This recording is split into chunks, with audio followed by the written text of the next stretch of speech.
Bonjour, c'est Gretel. Aujourd'hui, j'ai un nouveau thème et c'est un thème qui me parlait beaucoup dans mon cœur et ça s'appelle Marchons dans l'amour comme Jésus. Marchons dans l'amour comme Jésus. Le Seigneur, en fait, il nous demande de suivre, de suivre son exemple. Il est venu ici sur la terre pour donner un exemple spécifique, de marcher comme lui. Il marchait afin que les hommes puissent le voir à travers de nous, afin d'être touchés par lui, mais à travers de nous. Justement, en Éphésiens 5:1, ça dit que nous devons devenir des imitateurs de Dieu. Alors, je regarde ça, ça dit, devenez donc les imitateurs de Dieu, comme des enfants bien-aimés.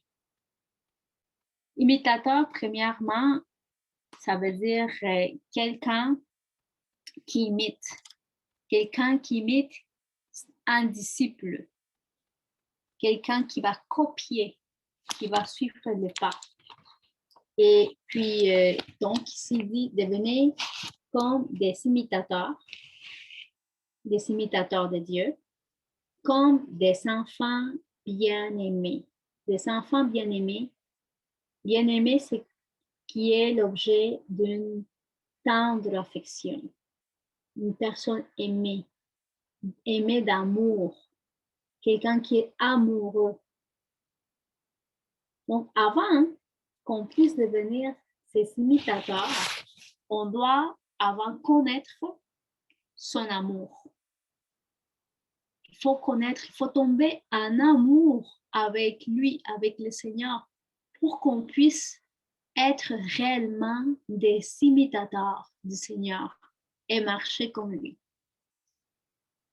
Donc, en 1 Corinthiens 13, 1 Corinthiens 13, 1, justement, ça dit, quand je parlerai les langues des hommes et des anges, si je n'ai pas l'amour, je suis un airain qui résonne, une cymbale qui retentit.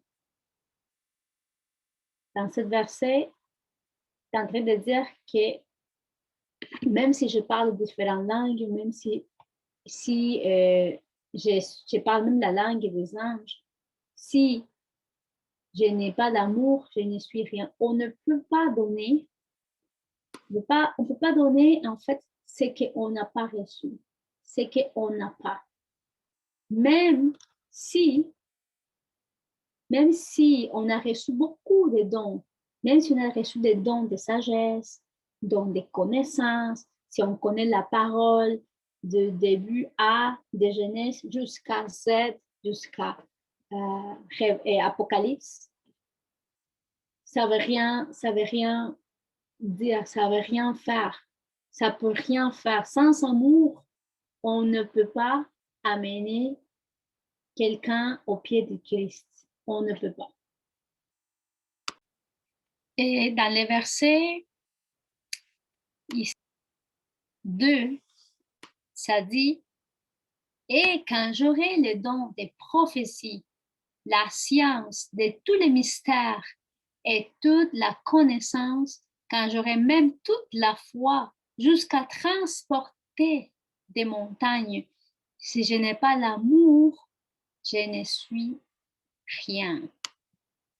On peut voir vraiment que les dons ne peuvent pas remplacer les dons d'avoir l'amour, d'éprouver, de manifester l'amour. Donc, un chrétien peut se refroidir. C'est possible.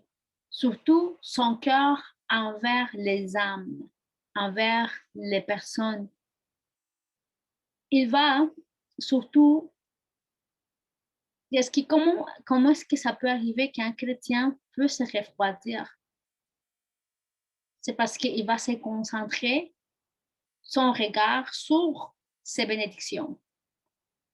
Donc, soit sur bénédiction, soit sur les épreuves, ou soit sur les tâches quotidiennes, la vie quotidienne. Tout ça peut faire en sorte que ça refroidit notre cœur envers les âmes. Parce que peut-être on passe moins de temps avec le Seigneur dans notre intimité. Donc, en Matthieu 24, 10, 13, ça dit justement, alors aussi plusieurs succomberont et ils se trahiront, se haïront les uns les autres. Plusieurs faux prophètes s'élèveront et ils séduiront beaucoup de gens. Et parce que l'iniquité sera accrue, l'amour de plusieurs sera refroidi. Mais celui qui persévérera jusqu'à la fin, celui-là sera sauvé. Donc, on est en train de voir ici vraiment que les personnes, même les chrétiens, peuvent se refroidir. Et qu'est-ce que c'est l'iniquité? Lorsqu'on est centré seulement sur notre vie, sur nos bénédictions ou sur les difficultés, on devient égoïste parce qu'on pense juste à soi. Alors, on donne plus d'importance aux autres personnes. Quelles sont les choses que le Seigneur veut qu'on imite? Il veut qu'on soit avant tout miséricordieux. Miséricordieux, ça veut dire c'est de ne pas condamner. De ne pas condamner ni juger, mais qu'on pardonne et qu'on donne. Et surtout, il y a un verset qui dit que si jamais on doit dire quelque chose à un frère ou une soeur, il faut le dire avec douceur et avec humilité. Et même prier avant d'aller parler à la personne.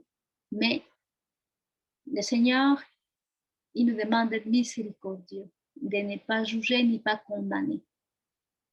D'ailleurs, c'est ça, c'est que lui, il critiquait aux pharisiens.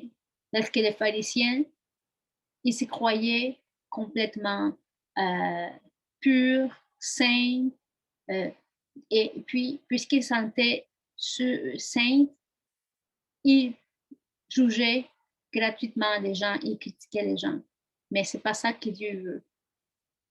Donc, en Luc 6, 36 à 38, ça dit, c'est Luc 6, 38, Luc 6, 36 à 38, ça dit, soyez donc miséricordieux comme votre Père est miséricordieux.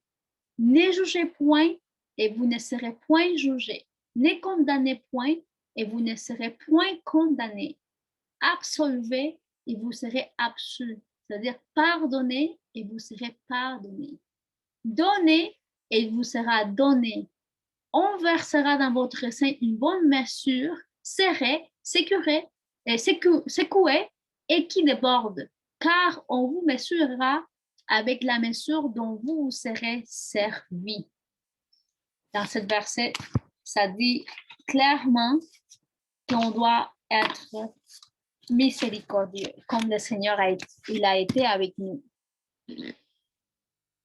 Car tout le monde, on est venu au pied du Seigneur Jésus, pas de la meilleure façon. Il y a quelques personnes qui sont venues, ils sont nés dans une famille chrétienne, mais il y a des personnes qui sont venues après que le monde il les a frappés, le Seigneur il les a amenés. Et c'est ces gens-là qui devraient éprouver encore plus de miséricorde envers ceux qui sont dans le monde. Le Seigneur nous encourage de marcher dans cet amour que lui-même nous a démontré par son sacrifice. Son sacrifice, c'est la meilleure preuve d'amour. En Éphésiens 5, 2, on peut voir justement cet sacrifice.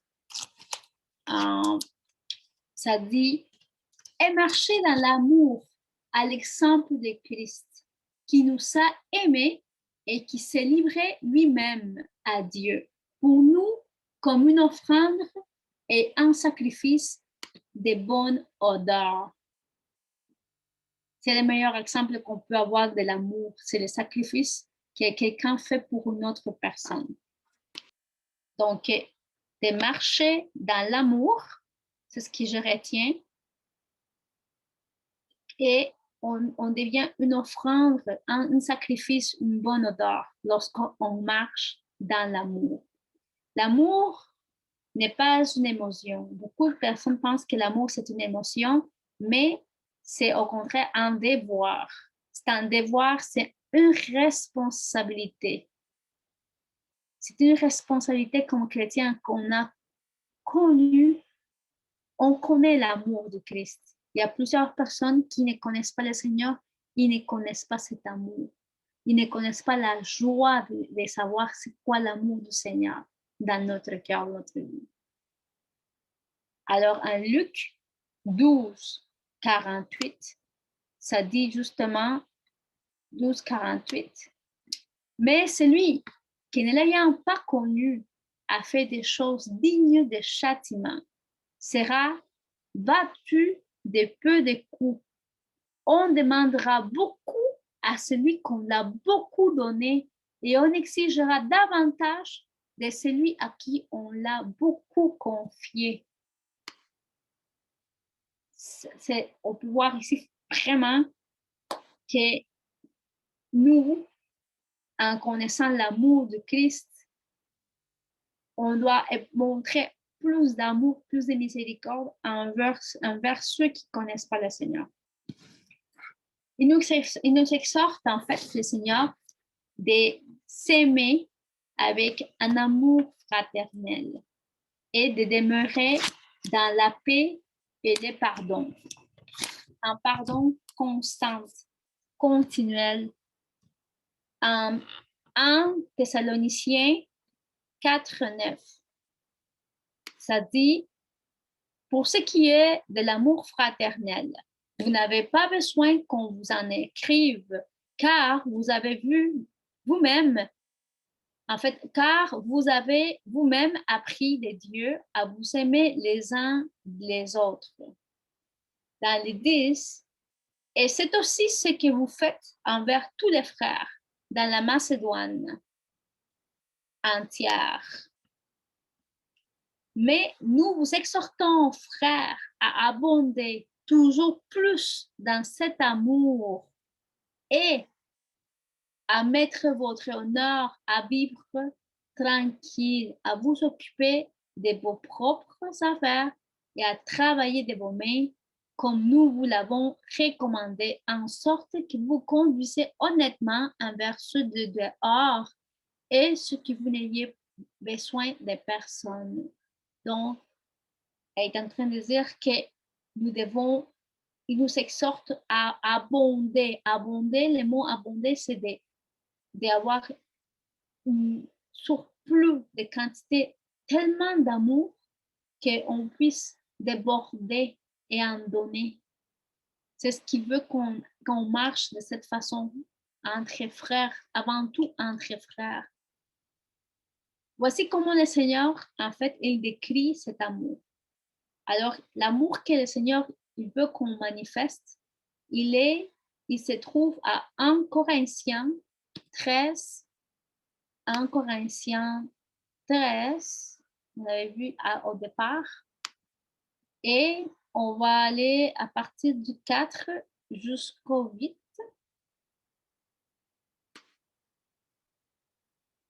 Donc, ici, ça dit, l'amour est patiente, elle est plein de bonté.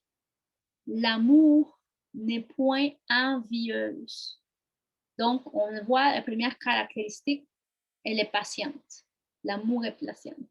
Elle est plein de bonté. Elle ne s'enfle point. Ça dit qu'il n'y a pas d'orgueil. Il ne s'enfle point d'orgueil. 5. Elle ne fait rien de malhonnête. Elle ne cherche point son intérêt, Elle ne s'irrite point, elle ne soupçonne point le mal.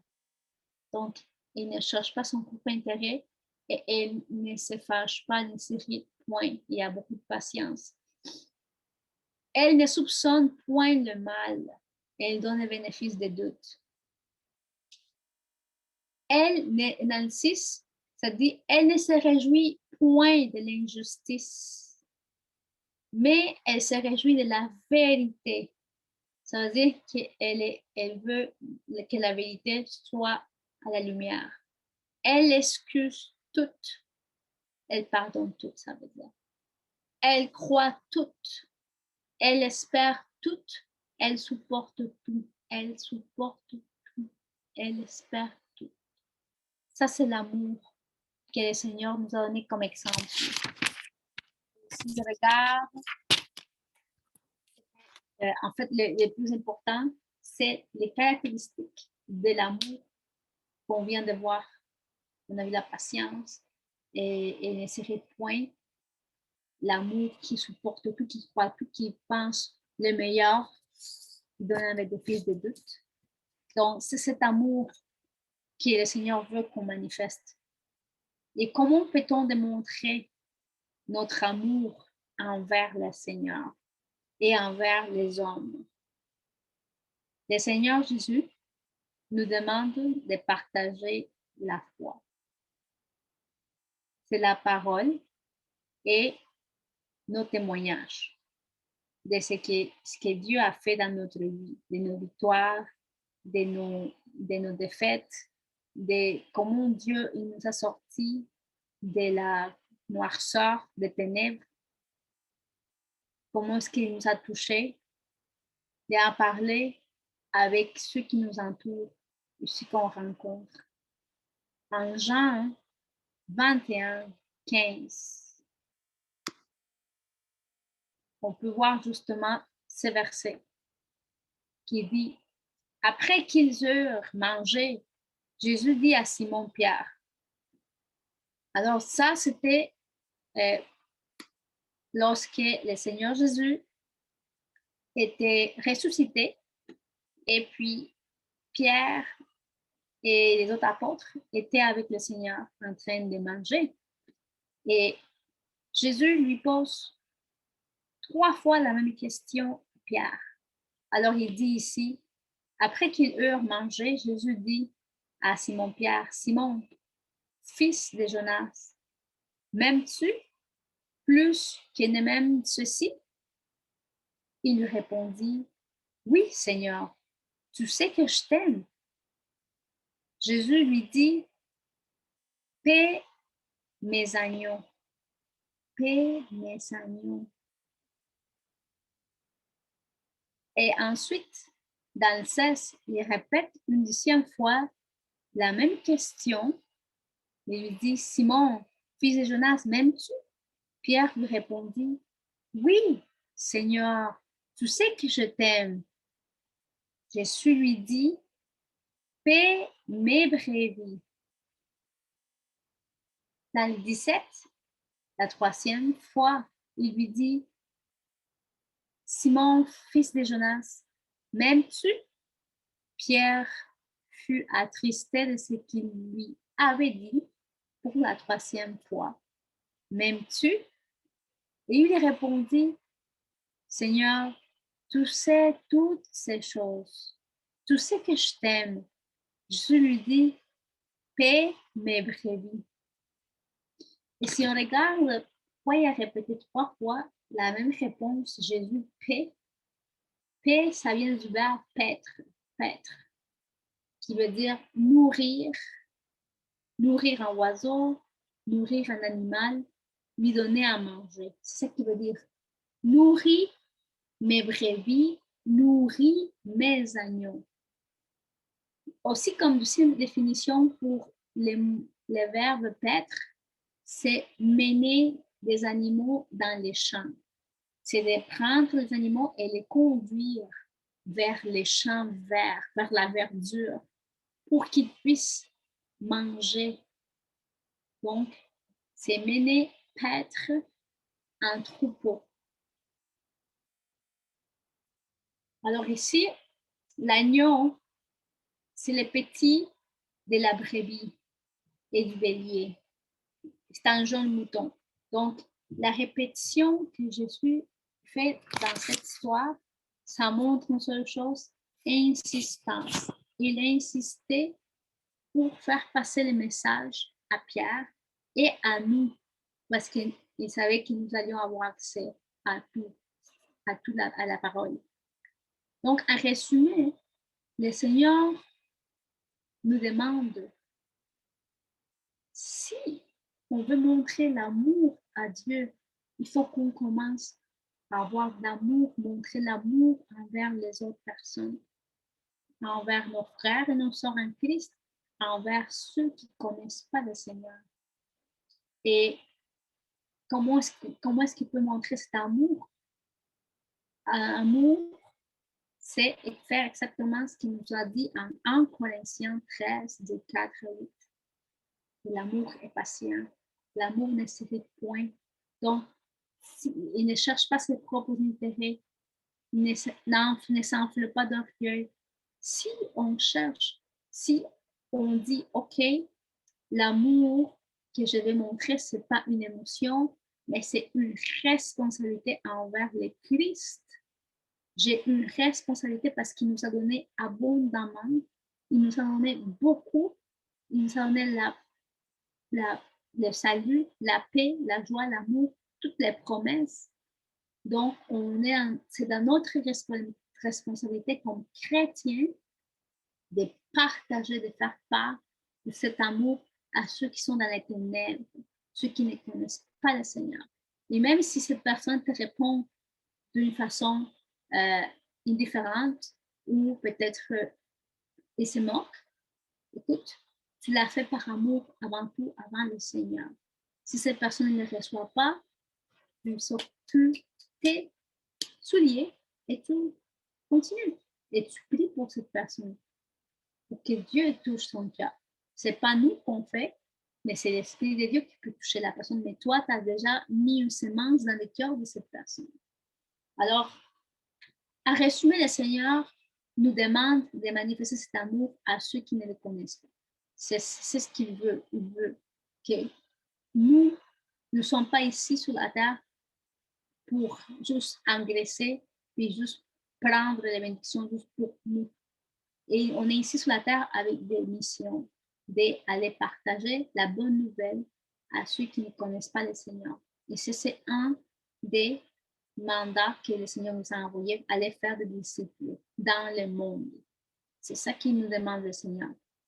Donc, de montrer cet amour envers ceux qui ne connaissent pas, montrer surtout l'amour envers ceux de la famille chrétienne.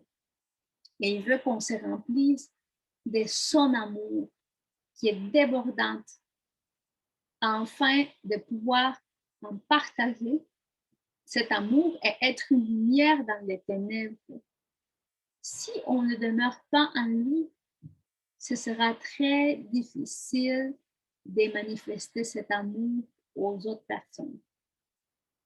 En Jean 15, 4, ça dit « Demeurez en moi et je demeurerai en vous. » Comme le sarment ne peut de lui-même porter du fruit, vous ne le pouvez non plus. Si vous ne demeurez en moi, je suis le cep. Vous êtes le sarment. Celui qui demeure en moi et en qui je demeure porte beaucoup de fruits, car sans moi, vous ne pouvez rien faire. Donc, on ne peut pas manifester l'amour si on n'est pas en Jésus, si on ne passe pas du temps dans le Seigneur. Et même, il y a différentes sortes d'amour, hein? Il y a différents types d'amour. Il y a l'amour maternel, il y a l'amour avec son partenaire, l'amour qui est du Christ, c'est l'amour du Père, c'est un amour qui est inconditionnel. Et cet amour, pour arriver à cet amour, il faut mourir à beaucoup de choses, mourir à son orgueil, mourir à soi, des fois, ou par amour à l'autre personne, peut-être garder silence au lieu de riposter quelque chose de méchant à une personne qui répond d'une façon comme s'il est en souffrance. Donc, c'est cet amour que le Seigneur veut qu'on puisse manifester aux gens. Alors, qu'on ait une tolérance, qu'on ait cet amour. Des fois, dans nos propres forces, beaucoup de fois, en fait, ça devient lourd, ça devient difficile. Mais c'est sûrement à travers de l'Esprit de Dieu que cet amour qui est inconditionnel, peut nous aider à aller au-delà. Quand une femme est capable d'aimer la personne qui a assassiné son fils, c'est sûr que ce n'est pas un amour charnel, un amour humain. Ça, c'est sûrement c'est l'amour de Dieu. Parce que c'est dans la chair, ce n'est pas évident. Le Seigneur nous invite de prier pour nos ennemis, bénir ceux qui nous maudissent et de vaincre le mal par le bien. Alors, c'est une arme. L'amour, c'est une arme. Et même la personne qui est plus fermée et réticente ou qui peut-être elle est fâchée, tous le fait de montrer cet amour peut la déstabiliser, la désarmer et ça peut ouvrir une porte pour que le Seigneur puisse entrer dans la vie de cette personne. Donc, voilà, c'est ça que je voulais partager sur l'amour du Christ, de ne pas aller vite, rapidement, critiquer, juger les gens, mais au contraire, avoir la compassion, prier pour la personne, pour, pour que Dieu puisse leur montrer leur erreur et surtout la tolérance envers nos frères et nos sœurs sans se juger. On est tous en progrès. On n'est pas parfait. Il y a des personnes qui sont plus en train d'avoir plus de difficultés avec leur chair et ils sont en processus. Tandis que nous, une autre personne peut être plus avancée, mais on ne peut pas juger une personne qui vient d'arriver ou une personne qui est dans le péché. Il faut avant inviter le Saint-Esprit et prier pour cette personne et demander beaucoup de diligence au Seigneur avant si le Seigneur nous demande de lui dire quelque chose. Toujours avec humilité et avec douceur.